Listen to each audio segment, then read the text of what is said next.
Está no ar o STJ no seu dia, um programa do Superior Tribunal de Justiça. Apresentação, Tiago Gomide. Olá para você que nos acompanha a partir de agora, está no ar mais um STJ no seu dia. Eu sou o Tiago Gomide e o episódio de hoje traz um tema que envolve identidade, soberania e direitos individuais, a mudança de nome no exterior e o reconhecimento legal aqui no Brasil. Você sabia que o Superior Tribunal de Justiça decidiu recentemente que é possível homologar sentenças estrangeiras que autorizam a mudança completa do nome de brasileiros, inclusive a retirada total do sobrenome? Pois é, e essa decisão da Corte Especial aqui do STJ abre caminho para que cidadãos naturalizados em outro país possam adaptar a identidade civil conforme as normas do local onde vivem. Mas até que ponto essa mudança é permitida pelas leis brasileiras? O que diz a ordem pública nacional? E como o judiciário equilibra aí as normas internacionais com a proteção dos nossos princípios jurídicos?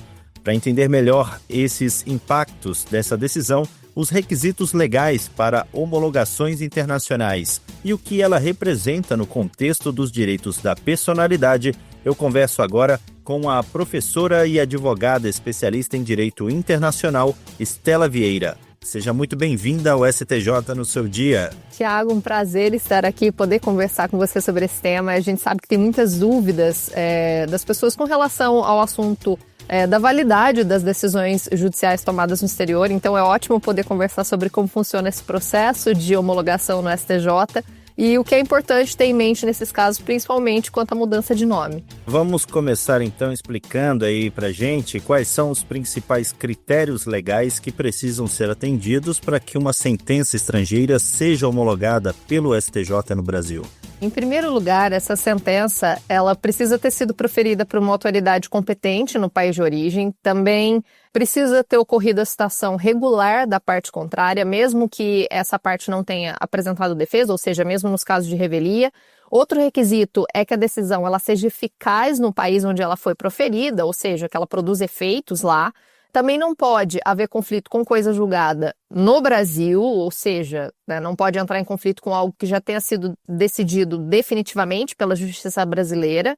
E essa decisão ela tem que vir acompanhada de uma tradução oficial para o português, o que é feito por um tradutor juramentado, a menos que seja um idioma para o qual não tenha um tradutor específico, e nesse caso pode haver uma nomeação ad hoc de um tradutor. Então precisa dessa tradução oficial para o português, a não ser que exista também algum tratado internacional que dispense essa exigência. E essa sentença ela não pode conter uma ofensa manifesta à ordem pública nacional. A supressão completa do sobrenome já foi motivo de controvérsia em outras decisões judiciais? Sim, a supressão total ou a modificação profunda do sobrenome, como é o caso da modificação apenas parcial, já foi objeto de análise pelo STJ em outros momentos. Alguns acórdãos, nesse sentido, eles são mencionados, inclusive, em uma decisão agora de 2025, na homologação de decisão estrangeira de número 7091.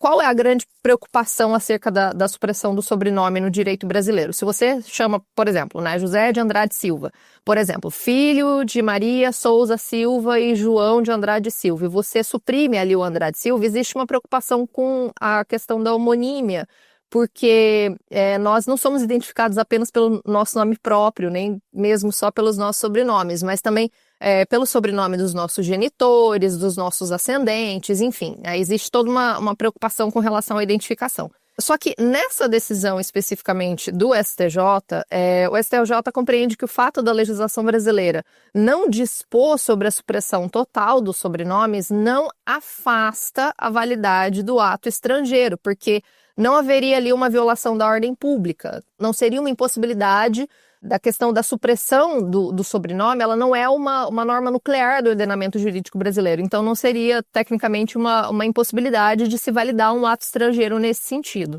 É aquela máxima de que se não há previsão proibindo, pode ser que seja possível, né? Exatamente. Ok. E como que o princípio da ordem pública influencia a homologação de sentenças estrangeiras? Há margem aí para interpretação nesse conceito? Existe, Tiago. A ordem pública, ela é aquilo que um país considera como essencial para proteger a sua identidade jurídica, a sua identidade moral e social, ou seja, são os princípios pelos quais a convivência social num determinado ordenamento jurídico é regida. Então, se uma sentença estrangeira ela fere esses princípios básicos, ela não pode ser reconhecida ou aplicada no Brasil, mesmo que ela tenha sido válida no país de origem. É alguma coisa que viole, por exemplo, direitos fundamentais, a gente não poderia validar. Então, no contexto da homologação de sentenças estrangeiras, a ordem pública ela funciona como se fosse um limite que vai impedir o reconhecimento de decisões que ofendam os valores essenciais do nosso ordenamento jurídico brasileiro. Então, dignidade da pessoa humana, a ideia de moralidade, entre, né, outros princípios. Essa decisão do STJ, ela pode abrir precedentes para outros brasileiros que desejam alterar os nomes com base em sentenças estrangeiras também? Podem sim, Tiago. Essa decisão, ela abre um precedente muito importante porque ela indica uma orientação jurisprudencial mais flexível do STJ no que diz respeito à aceitação de mudanças de nome feitas no exterior, especialmente quando fundadas na lei do domicílio estrangeiro e sem nenhum prejuízo a terceiros ou à ordem pública nacional. Doutora Estela, e qual que é o papel da lei de introdução às normas do direito brasileiro nesses casos, especialmente em relação à lei do domicílio da pessoa? A lei de introdução às normas do direito brasileiro ampara juridicamente a ideia de que o Brasil não precisa necessariamente aplicar suas próprias regras de registro civil a pessoas que estejam domiciliadas em outro país, ali no artigo 7º da Lei de Introdução às Normas do Direito Brasileiro, que determina que a lei do país em que domiciliada a pessoa determina as regras sobre o começo e o fim da personalidade, capacidade, direito de família e ao nome. Então, a lei do país em que a pessoa está domiciliada determina as regras também sobre o nome. Ok.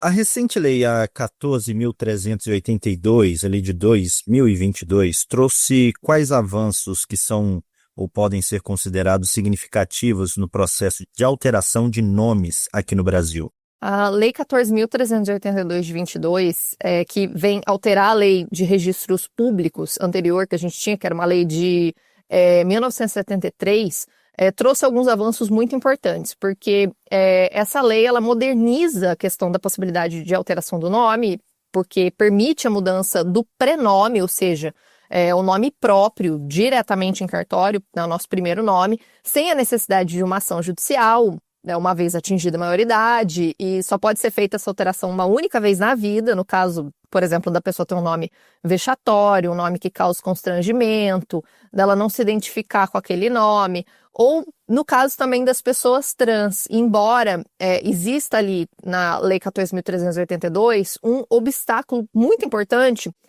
porque a lei ela ainda exige que seja averbado o nome morto na certidão, né, sob alegação de segurança jurídica, né, enfim, mas existe toda uma questão de violação da privacidade e da dignidade da pessoa trans nesses casos, porque fica ali o nome morto também averbado à certidão. Com relação aos avanços, essa lei ela também facilita alterações no que diz respeito ao sobrenome, inclusive para adequações afetivas, adequações culturais, adequações sociais, ou seja, né, uma pessoa que ela tenha um vínculo sanguíneo e cultural com uma população indígena, mas ela tenha sido registrada com sobrenome europeu, e tem jurisprudência nesse sentido, inclusive. Ela pode solicitar essa alteração. Então, essa lei, ela torna mais claro o direito ao nome como uma expressão da identidade da pessoa, com relação ao direito à autodeterminação.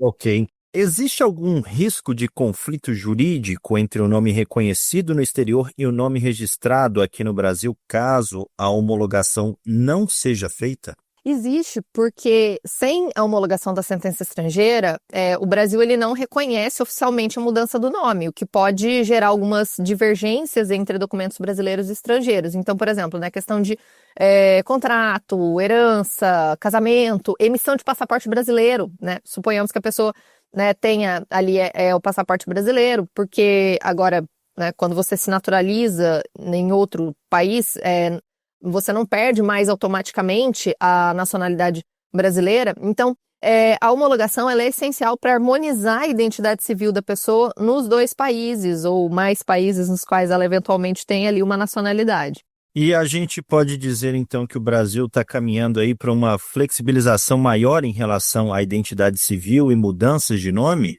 Sim, Tiago, o Brasil ele vem demonstrando uma tendência crescente de flexibilização no tratamento da identidade civil, principalmente a partir da adoção dessa legislação mais aberta com relação à autodeterminação, o que tornou muito mais simples o processo extrajudicial de alteração do nome, né? Então, a hipótese do reconhecimento da identidade de gênero nas alterações do nome. Então, tem já, né, essa questão da flexibilização. Então, assim, dentro do possível, nós temos uma lei que tem maior sensibilidade com questões relacionadas à estigmatização, à discriminação, do que houve em outros momentos.